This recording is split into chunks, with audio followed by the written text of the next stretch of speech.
Okay, if you want to take a picture of this real quick, you want to snap a frame of that, that's fine. What we're looking at is Rasselas, the history of the Prince of Abyssinia. Rasselas obviously is a text from the late 1700s by Samuel Johnson, a prolific writer. Getting right into the text, he's interested in this case of the purpose of existence, its significance. We look at the text. Rasselas applauded the design and appeared next day with a splendid retinue at the court of the Bassa.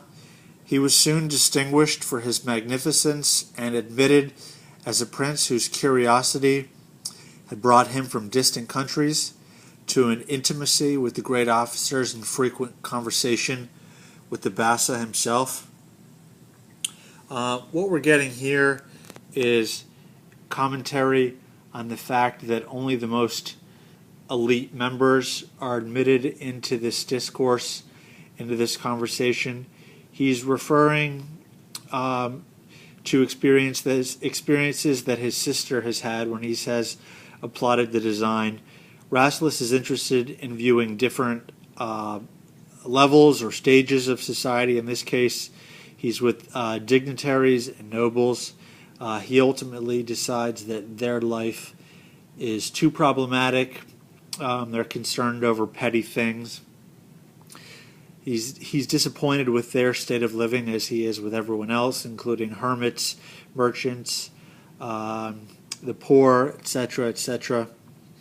He was at first inclined to believe that man must be pleased with his own condition, whom all approached with reverence and heard with obedience, and who had the power to extend his edicts to a whole kingdom. Okay, the notion that we should find power appealing, people should be drawn to it. That's not going to be the case. Let's find out why. There can be no pleasure, said he, equal to that of feeling at once the joy of thousands, all made happy by wise administration. Okay, we're still talking about the idea that it should be a good thing.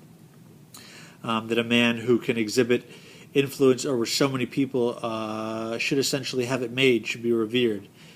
We can ask anyone in power or position, if that's the case, perhaps Tony Soprano, that with great power comes great responsibility, and it can also be discouraging at times.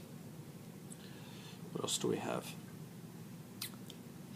Yet since by the law of subordination this sublime delight can be in one nation, but the lot of one, it is surely reasonable to think that there is some satisfaction more popular and accessible, and that millions can hardly be subjected to the will of a single man. Let's look at this again. This is confusing. Yet it's in contradiction to this idea that everything is going well. Yet, since by the law of subordination this sublime delight can be in one nation, but the lot of one, it is surely reasonable to think that there is some satisfaction more popular and accessible, and that millions can hardly be subjected to the will of a single man, only to fill his particular breast with incommunicable content.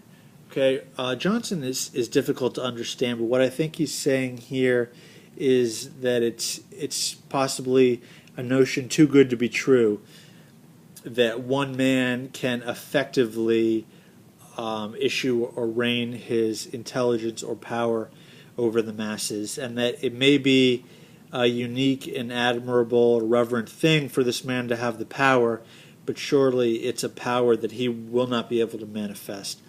These thoughts were often in his mind, and he found no solution of the difficulty, but as presence and civilities gained him more familiarity, he found that almost every man who stood high in his employment hated all the rest and was hated by them. Okay, self-explanatory. and that their lives were a continual succession of plots and detections, stratagems, escape, faction. Okay, let's look at what his sister has to say. The princess, if you want to take a snap of that, so look at that for a second. The princess pursues her inquiry with more diligence than success. The princess, in the meantime, insinuated herself into many families. So she's doing the same thing her brother does. For there are few doors through which liberality, joined with good humor, cannot find its way. So Johnson's very anecdotal in this case. He's giving his own wisdom within this other treatise of the happiness or lack of families, stating that, a smile will get you in the door.